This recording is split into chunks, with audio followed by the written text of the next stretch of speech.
Hey folks, Damian Mason coming at you. Before we hop into another fantastic episode of the Business of Agriculture, I want to tell you about Pattern Ag. Pattern Ag is a company that has pioneered predictive soil analytics. You know, we always treated diseases and pests after they were already in the field, when they were already causing us a problem. But what if you can do this proactively through predictive soil analytics? Pattern has a technology that through their technology, you can say, oh, here's the likelihood that I'm going to have soybean cyst nematode. Here is the prediction on how bad of a risk I face for sudden death syndrome or corn rootworm and a whole bunch of other diseases and pests. When you know what your risk factor is, you can more efficiently and proactively treat for the disease. You can do this by going to pattern.ag and figuring out what your risk factors are through predictive analytics. That's right. Go to www.pattern.ag and then get a hold of your Pattern Ag representative to help you do predictive analytics on your farming operation.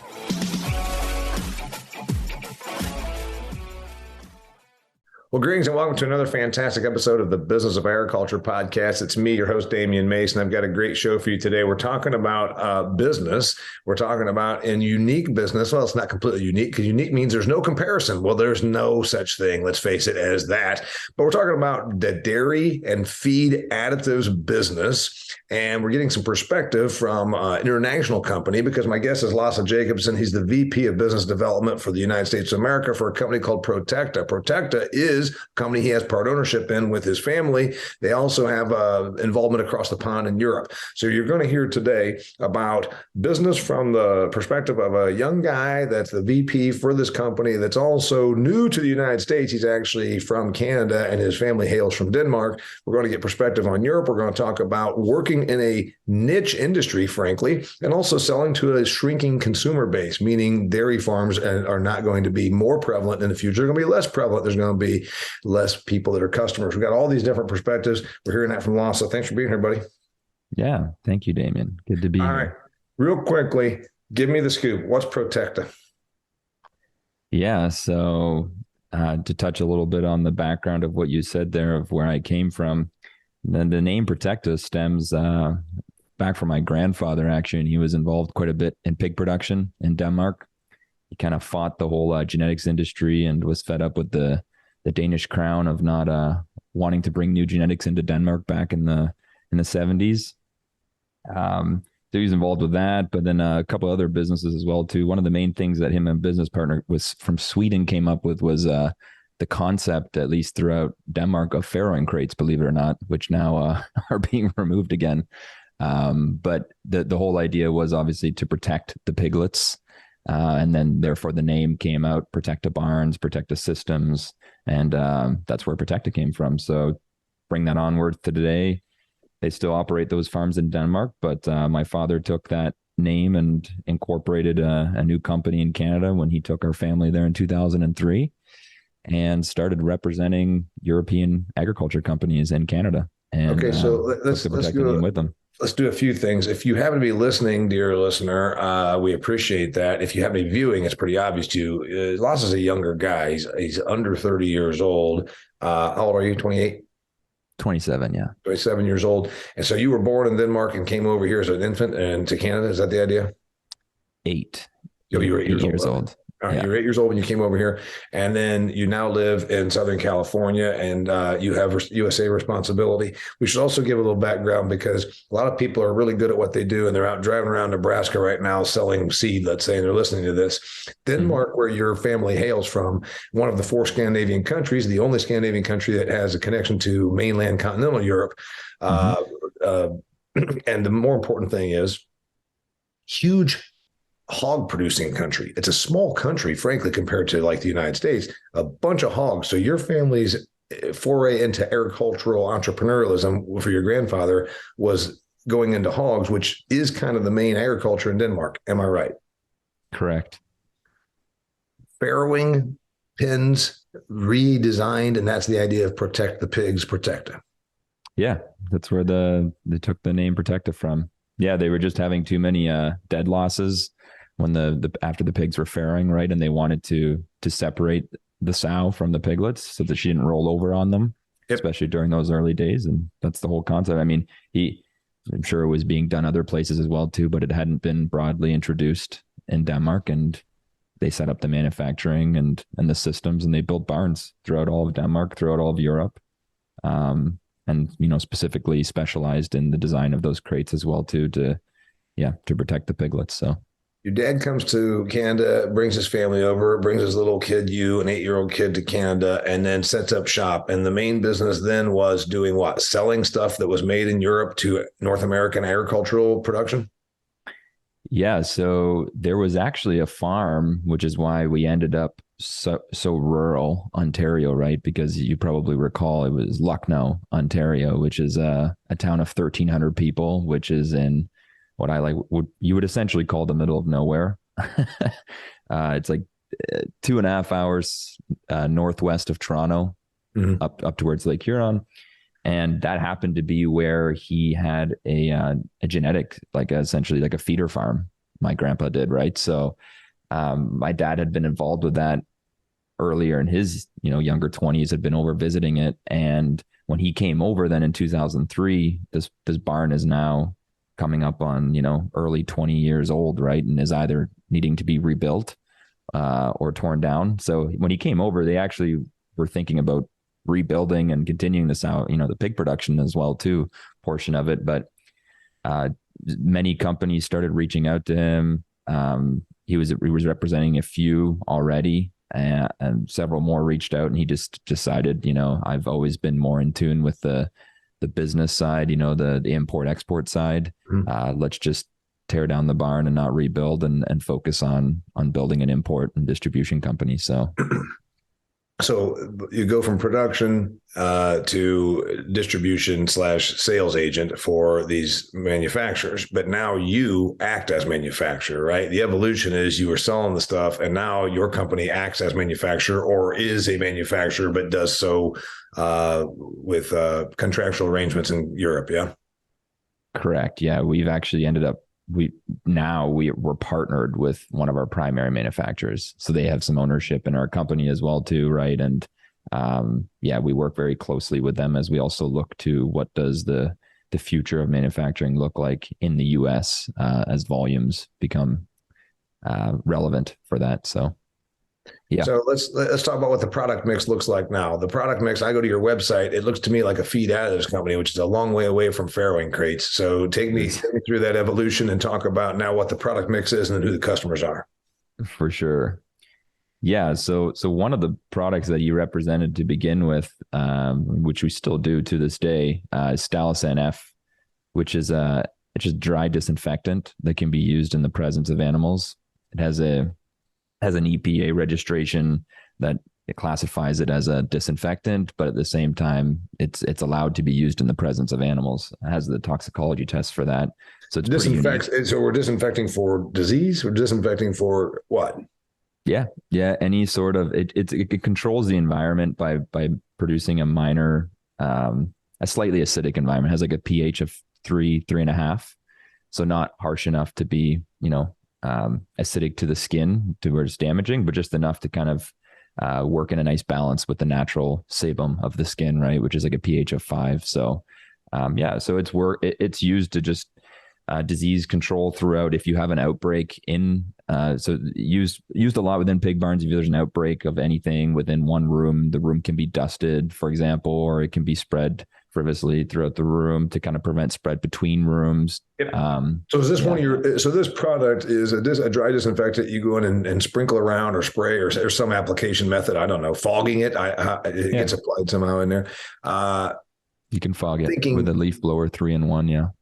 Where you suck it up and dust the room. Yeah, you put you measure out the volume of the room and you kind of put it in a couple buckets throughout the room, and you essentially just fog the room, and after 10 minutes it completely settles down and touches every surface. Yeah. Answer me this: did you start off with telling me about Stalosan because that's where the bulk of your sales are? Is that the main product that you guys sell? Yeah. So today it's not, but that's what started. That was a big portion of the company. It still is. But that would lead us into why we ended up coming into being a feed ingredients company primarily as we are today. So in 2008, 2009, that company that we were representing back then, or my dad was, Stalosan, was purchased by Villafos DLG, who is today our partner, right? So and at that same time, they had just introduced a new product, which was called Excellent, which was this feed ingredient for dairy cows for preventing hypocalcemia. Still quite novel to them. They'd purchased the rights off the professor to the non-dairy kids in the room. Hypocalcemia is that's right. It's milk fever, so low blood calcium. Yeah, low blood which is calcium interesting. The person that doesn't do dairy doesn't know that milk fever is a big thing we talk about all the time, and dairy cows. And then you're like, what? They have low calcium. I thought they were all about calcium. Well, we take it out of them. And so, yes. Yeah, because of the genetically high milk demand at calving, it just puts too much stress on. They can't balance their calcium on their own most of the time. So we have to intervene to help. Yeah, so they bought that, and the company that we were representing, and then we got associated with them because of that. Because now all of a sudden we were buying this product through them, yep. and then it happened to be that this product was introduced at the same time, and my dad saw a lot of opportunity in it and went out and ran with it in Canada. And coming from a pig background, he was running around visiting dairy farms. It was still similar enough, but quite a bit different. And yeah, it turned out to be a really, really good product. And all right, so we got a milk fever feed additive that we is it a feed additive, or is it specific to you treat cows just that have the propensity to have milk fever? No, it's a preventative, so it's a feed additive. Yeah, so we put it in the ration for all cows, or at least all cows that are freshening. Is that the idea? Correct. Yes, close-up freshening cows. Yes. Okay. And on dairy farms, that the average person that's listening to this, that's not a dairy farm person, the large dairy facilities have them separated basically by when their interval of calving is. So you could feed this to one of your 7 barns where the cows are close up or fresh, is what you're saying? Yeah, so they'll normally try to separate them around 21 days before expected calving, right? And during that time, this would be added to the diet. You put them in the ration. So the split of business now, you came from a hog background, then you're distributing stuff. Now you act as manufacturer. You partner with Villafos, you're manufacturing. What's your business look like in North America right now? Mostly dairy, mostly swine, some poultry, split evenly. What's it look like? Yeah, I'd say we're probably 80% dairy, and then the remainder split. Maybe 75% dairy, and the remaining 25% split between hogs and poultry. Yeah. Oh, so give me again 75% dairy, and then then the remaining quarter is between poultry and pork. Okay. You've got this unique situation that you decided to come and set up shop in California. At once you talked about moving to Chicago. I'm glad you didn't do that. You're probably happier. So you are the outreach, and like your dad and you say, hey, if we're going to grow, we're going to go to the United States. I've had this discussion before on the Business of Agriculture podcast with an Israeli company that said, you know what, we don't really come to the United States. We're all over other parts of the world with our technology. We think it's a crowded marketplace. Ag is so prevalent there. It's a big agricultural country. And also there's a lot of people that want to sell their goods there. And so I talked to international companies that said, we're going to stay away from the United States. It's too crowded of a marketplace. You didn't think that. You said, we're up here in Ontario. Let's go down south of the border and sell our stuff there. What was the logic? What was the business thought there? Clearly more agriculture here, shitloads more dairy cows here than in Canada. Was that the only reason? What's going on? Yeah, it definitely played a part, but we just started getting interest from the US. And then I would say over from 2016 to 2018, we started building a pretty significant export business from Canada. And yeah, we obviously the success replicated in the US. And then to your point, I mean, you have much larger farms. And for us, it was easier in some ways because some of these larger dairies, they were really, like you said, separating their close-up groups, right? So doing this separation compared to, we also have large farms in Canada, but a large farm would be considered 300 to 500 cows, right? So, it almost made it a little bit more structured in that sense. We would go into some of these dairies if they were having problems with hypocalcemia. It was a big problem because there's a lot more cows, and our product just really solved it. So it just came to be over those years. And then in 2019, that's when we decided to, hey, like this export business is all of a sudden going to outgrow our Canadian business. We need to just incorporate and be US focused, and do it from a US base rather than run this through a Canadian company. So. Okay, so you're the U.S. base. You decided California, and you don't manufacture anything in the United States. You don't even manufacture it in Canada, right? It comes over across the pond. Correct. Still, yeah. Yeah. Okay. We got a bunch of questions. We're going to get back to the customer base. We're going to do all that stuff. Before we get into all those questions, I want to remind you, if you're a listener, about information. Rob Syke is, like Lasse, a Canadian entrepreneur. Rob Syke and I are buddies. He has been like the founder of 18 different companies. Well, the one he started a couple of years ago, I want to tell you about. It's called AgVisor Pro. AgVisor Pro is an app you put on your phone. Everybody has their smartphone. You got yours right here. Grab your smartphone, punch in your app store, AgVisor Pro. 19% of farmers' time is spent securing and looking for answers to problems they have, looking for information. Why don't you shorten time and distance by using AgVisor Pro? It's as easy as just putting it on your phone. If you're an expert, let's say you know something, like Lasse right here knows all about feed additives for milk fever. He could put his profile on AgVisor Pro and say, if you need to know about feed additives for AgVisor or for milk fever, look me up. And he could even charge for his expertise. That's the beauty of AgVisor Pro. You can get information for free. You can provide information for free. It's a hell of a lot more effective than Ag Twitter. Nobody's ridiculing you and telling you you're stupid on the public forum that is going to then make you think that you're stupid. Use AgVisor Pro to get information and answers to questions you have. Check it out. Put it on your phone. It's as easy as that. AgVisor Pro. Okay. Lasse, we got all kinds of disruptions. You're a little bit vulnerable when all of your crap is manufactured in another country, when all of a sudden economics were good, situation was good, growth, Protekta's growing, you're clicking right along, and all of a sudden they lock down economies, they lock down borders, you can't move stuff. Total distortions of the marketplace, couldn't get container ships, couldn't get containers. What the heck happened when you got into the COVID stretch of business? Yeah, it definitely, it was a mess. The cows still need milked. The hogs still need fed. There's still disease pressure on these hog facilities. They still need disinfectant. And yours is sitting on a dock over in Europe. Help me out. What do you do? What did you do? Yeah, we were fortunate enough to also, like, we have local warehousing. So we do drop ship to a lot of our customers. Like we'll send directly from our manufacturing unit in Denmark and in Germany right to the customer.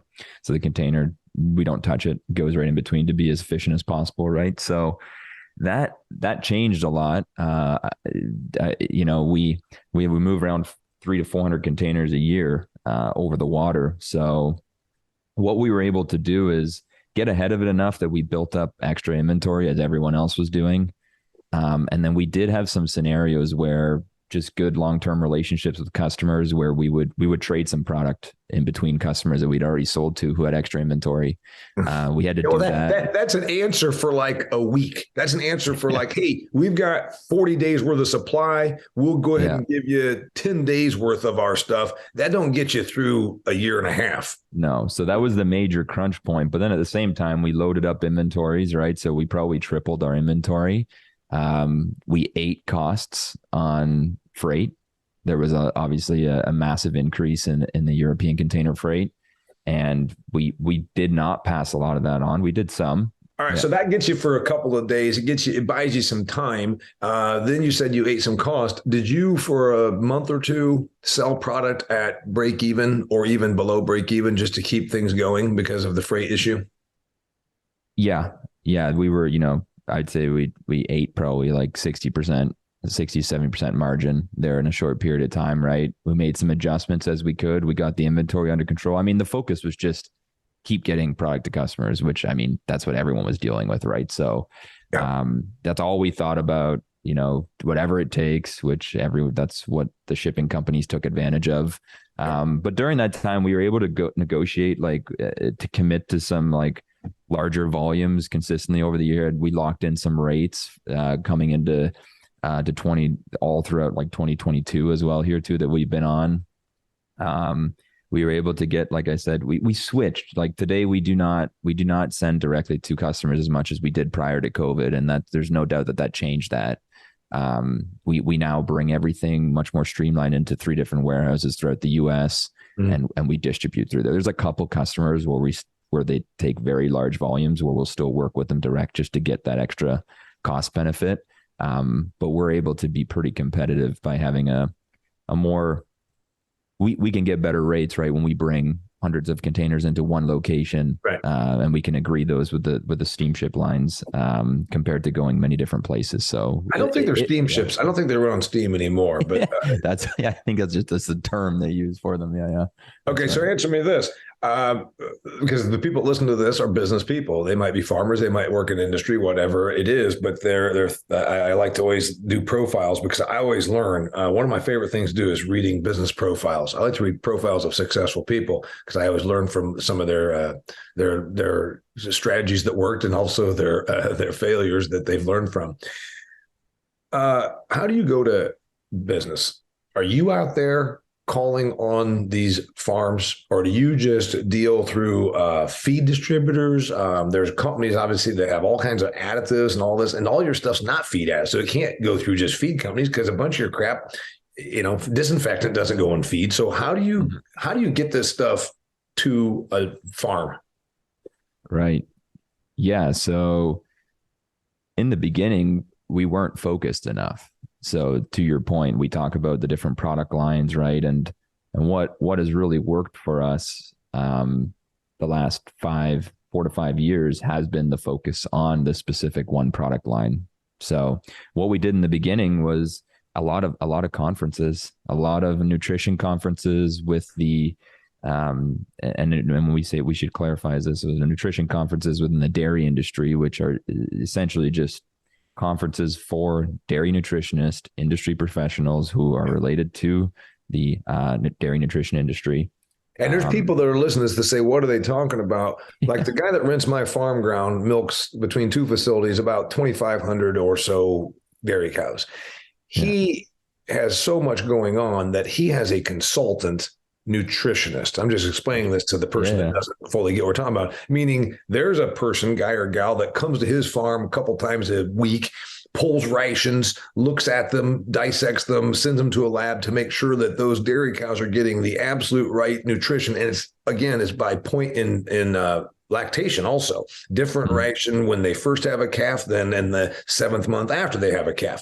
So these nutritionists are obviously quite intelligent, and they just run around and look at cow feed all the time. Well, like you said, then there's meetings where they go to learn what's going on in the industry. So the average person that's listening to this is like, I had no idea there was these things called dairy nutritionists, that it's a career and it's quite a business.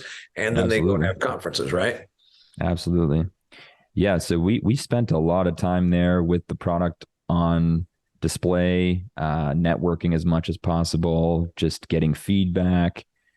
Because in the beginning, we probably were trying to go more direct to farm, and we would still do that. But we very quickly found out and learned the hard way that, if these guys and gals are not involved from the get-go, and they don't understand what the product is, and they don't know what it is, or are not aware of it, and you don't kind of have their feedback and consent on it, it's not that they're going to do what the farmer wants to do, but they'll put up a big wall, right? Naturally, because it's their job to vet what's going into the farm, and they're the eyes on the ground, right? So that's what we did. I think it's boots on the ground, but anyway, we're mixing metaphors. So here's the thing that, so the point is, you learned that it's the old thing about finding who the decision maker is.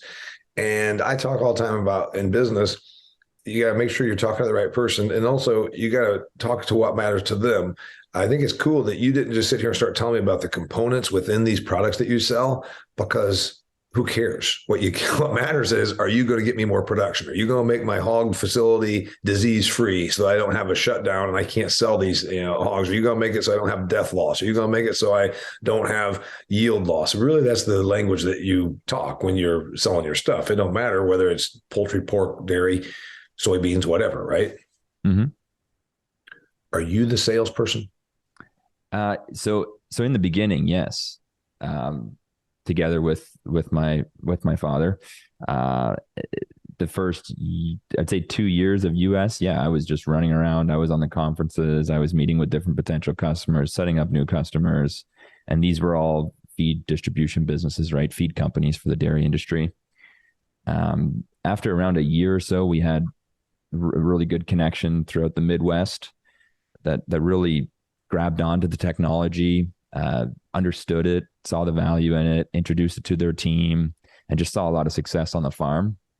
And we ended up actually bringing one of their primary technical guys who'd been there for 24, 25 years.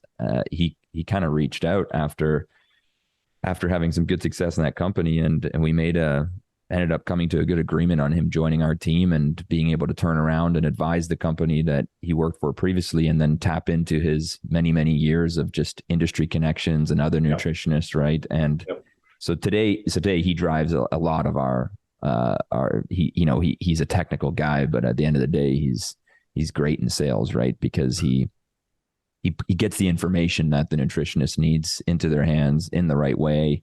And is very, very at the same time grounded in farm reality. He loves to get on farm and still does that on a weekly basis. So a challenge that you have that most people that are listening to this would not think that you have. I mean, I'm thinking, okay, there's less dairy farms because of consolidation, but that doesn't really matter because there's still 9 million cows in the United States that are producing milk every day, or 9.3 last time, whatever the number is a little over 9 million last I looked.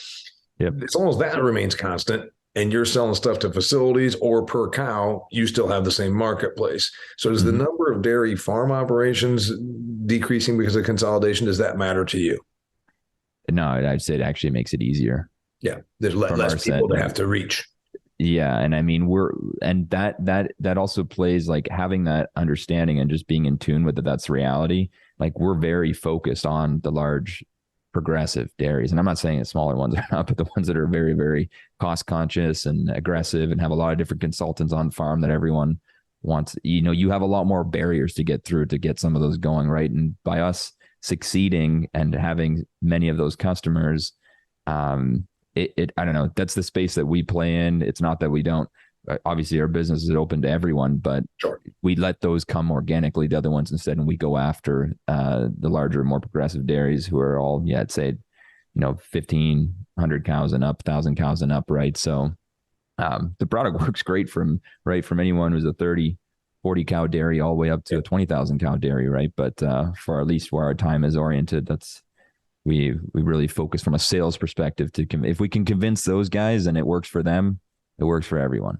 You came to the United States, you personally, to set up shop about what, a year ago? Yeah, me personally, the beginning of this year. Yeah. I mean, we had offices here before, not in California, but in the US we did. Yeah. Okay. Is the US marketplace now outselling in terms of revenue Canada, where you've been since 20 years ago? Yeah. Okay. Yes. So it didn't take long. So the move was a smart move, I guess is the point, because it didn't take long to get things to where you were superseding what happened in Canada here in the US. Sure. For sure. Yeah. When we talk about problems you have that nobody else sees, all right, so it's not a matter of consolidation that actually helps you. Freight, we already talked about that. Environmental stuff.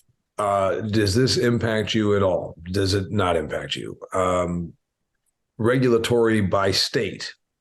California, where you happen to be living, has the worst regulation. Mm-hmm. Do these things impact you, or are you just agnostic about the whole thing? Yeah. We try to kind of play in the middle on that game, right? Because I think with our connection to Europe and understanding of where that industry from an agriculture perspective has moved over the past 20 years from a regulatory standpoint, I think it's naive to think that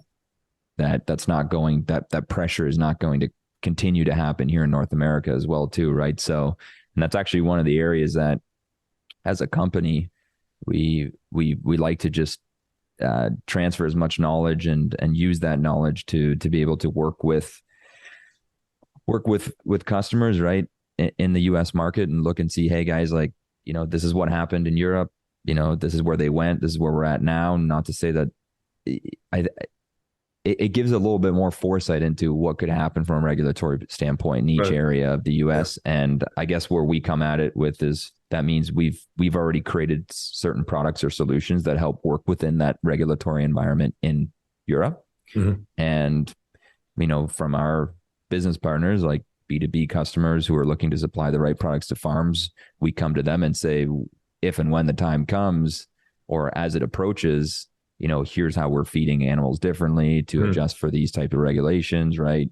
And obviously we look to be the partner in the middle that brings those products in to begin with and eventually manufacture them over here, right? So that's a big part of actually our business approach, is just tailoring to what the market is demanding. And I guess that's a big portion of that is consumer pressure, and some of it's maybe let's say not, we won't get political. You just said something that's frankly kind of funny. You just said a big part of our business is adjusting to what the marketplace is demanding. That should be a big part of everyone's business, of course, adjusting to what the market is demanding, right? It's a good catch. Yeah. I mean, well, I listen. I'm not just a podcast host that talks. No, you're very engaging. It's good. Well, I've got a little experience. So here's the thing about this marketplace. You told me that 75% of the rev is dairy, and it seems like you got a pretty good handle on that. And you talked about the employee you brought in who had so much experience and connections in that space. Mm-hmm. Well, there's got to be all kinds of opportunity to grow on the poultry and pork front. Now, poultry, you talk about consolidation, it's like 6. There's like 12. There's like 12. All the chickens in the United States of America are essentially controlled by 2 dozen. I might be exaggerating, but I'm not exaggerating by a whole hell of a lot. No, it's not. It's a fair analogy. Yeah. So is that the next growth spot? Yeah. So I think within, we have a product right now that it's a soy protein concentrate. It's kind of a next rendition of it. It's a patented version that essentially allows, again, when we talk about regulatory, it allows for feeding specifically piglets actually differently, so that you don't have to feed pharmaceutical levels of zinc, which is a big pressure right now throughout Europe. I know Denmark has already phased it out, and you can't use pharmaceutical levels of zinc in the diets as like a preventative anymore, which is still commonly done throughout Canada and the US and many other parts of the world, right? But you think that you're ahead of the curve because of being compliant in Europe, which has more stringent regulatory environment on animal production. You think by being compliant there already, you're going to be well ahead of the curve here. And so you can be ramping up on the pork side with some of these additives that meet regulations that we're probably going to have that we don't have now. Correct. I think people don't change. Mostly the majority doesn't change until they're forced to. So then when they're forced to, they'll figure it out. And then you have solutions in your hands. And I guess the benefit is then being able to bring some of those solutions and help other people transition as they get forced to do it. Right. So we're just staying ahead of the curve on that. Yeah. I like it. Okay. So I asked you about poultry and you went to pork. Apparently you got you got your species wrong. Poultry. So by the way, the pork thing is not too disparate in terms of number of people that control. No, it's similar. It's a vertically integrated in many regards. And then also you have integrators where they, do everything from the piglet coming out of the sow's rear end until it goes to become a pork chop. That's getting that way. It's just that many of them don't have the processors still don't control. They control it, but they don't own. And so you've got now, contractual arrangements where. Yes. My neighbors over here have 3 hog barns. They don't own the pigs. The pigs come in when they're 14 pounds and then get taken up to 280 pounds or what have you and take them on to butcher. There's not a whole heck of a lot of people that are making the decisions on pork or poultry. So again, from a sales standpoint, once you get in, you're probably in. The other part is everybody and their sister is banging on that same door to try and get in. So the buyer, the producer has a good bit more leverage in that regard. Yes. Absolutely. I mean, I tell you, like, compared to how when we went to market with this dairy product, which we've learned so much along the way, right, on what the right approach is, then understanding how the pork industry and how the poultry industry are different, even more so, and are incredibly vertically integrated. With this product, for example, we've sold nothing in the US. We've only invested in research with the key research institutions that influence and have clout within that industry. So we've gone to them and said, here's the product. Here's everything we've done in the past.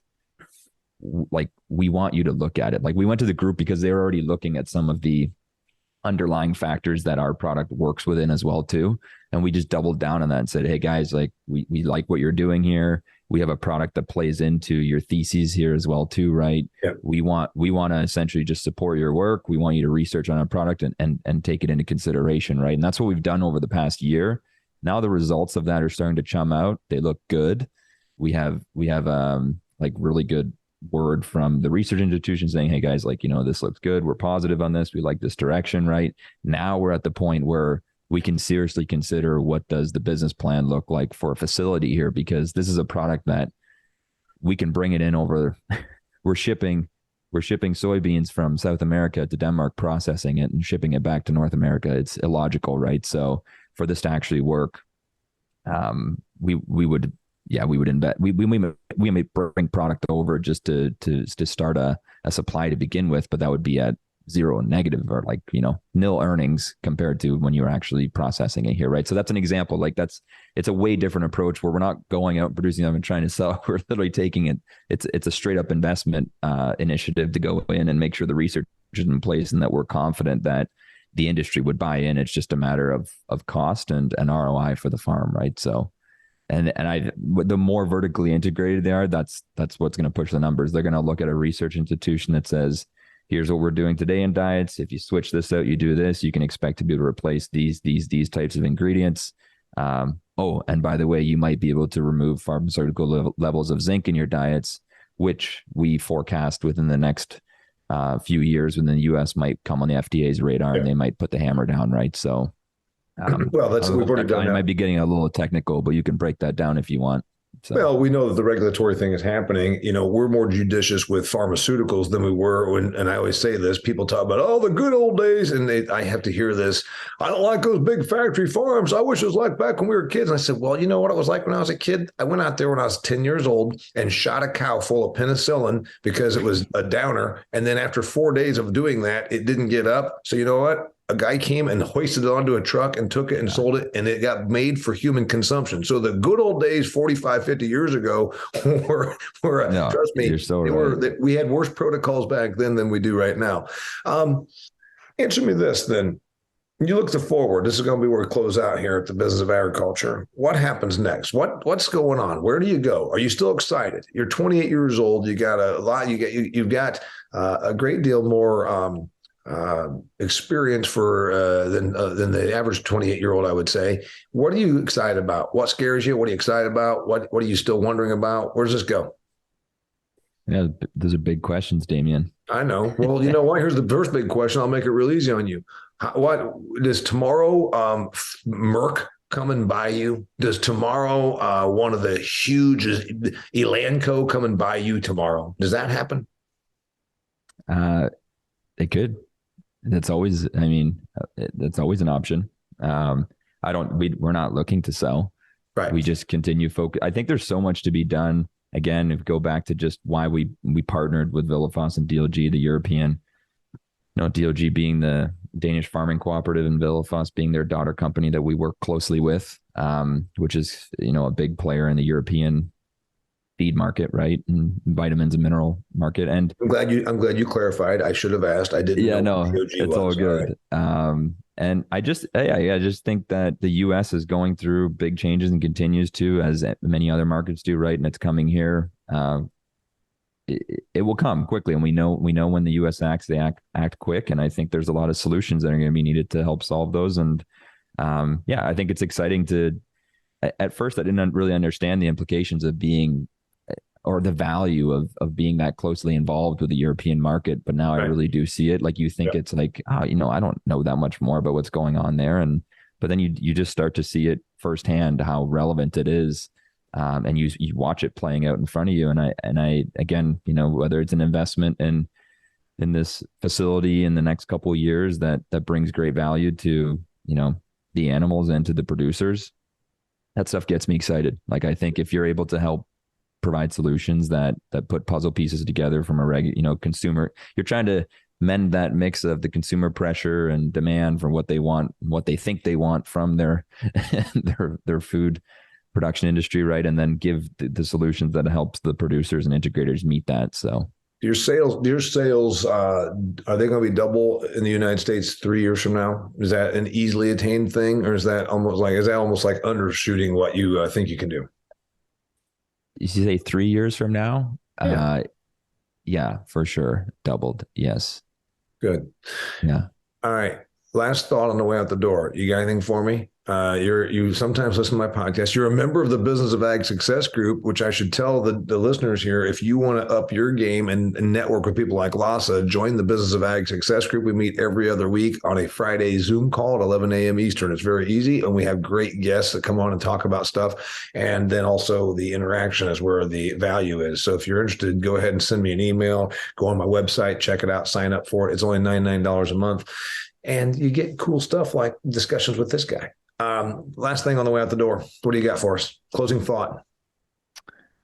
Yeah, I think Perspective on American agriculture, on North American agriculture from a 28-year-old ag entrepreneur. Yeah, I think what we hung on there is that, change continues to come, right? We know that. And from a regulatory standpoint, they're going to come and they're going to seem ridiculous, but we'll just adapt as we always do. And I think we have places to look to around the world where it's already been done, and hopefully we can learn from some of the mistakes or oversteps that were done in Europe as well too, which there certainly has been. And I guess that's where we hope as industry advisors and companies in between, that we can help bridge some of those gaps and put research together with industry together across the water, right? I mean, I think it's really fun to do that with universities in the US and Europe, and you'd be surprised how many times they don't even speak together, and all it takes is setting up a meeting in some quick little thing. And that's exciting to see when that happens, and kind of light bulbs go off for these research people, and then you actually get down to good solutions that were better off than what were initially done. So yeah, no, I think the closing thoughts is there's a lot of opportunity in this industry, and everyone still needs to eat, and we can make it better in many different ways and still be successful. So I like it. His name's Lasse Jakobsen. If you want to learn more about his company, the website is, go ahead and give it to me, Mr. Jakobsen. Yeah, it's just protekta.com, Protekta.com. Protekta with a K instead of a C, protekta.com. And then for the listeners, say something in Danish that's not a swear word nor sexually inappropriate. Say something in Danish on the way out the door here. Tak for en god snak. Det var hyggeligt. I don't know what that means. What does that mean? Thank you for a good chat. It was hyggeligt, which is a Danish word that I think took the English language by storm a few years ago. And essentially it's like a feeling of coziness, of just comfort, of being in a good environment. So coziness and comfort. Yeah. That's what you get right here. So if you want more great stuff, go and check it out. We've recorded like 270 of these episodes over the last 5.5 years. Go check out other episodes, share them with your friends, and also do me a favor and check out what we're doing over there at AgVisor Pro. You know what? I told you it's an app on your phone. Go and check it out, and you might decide it's helpful to you. Till next time, his name is Lasse Jakobsen with Protekta. I'm Damian Mason. This is the Business of Agriculture.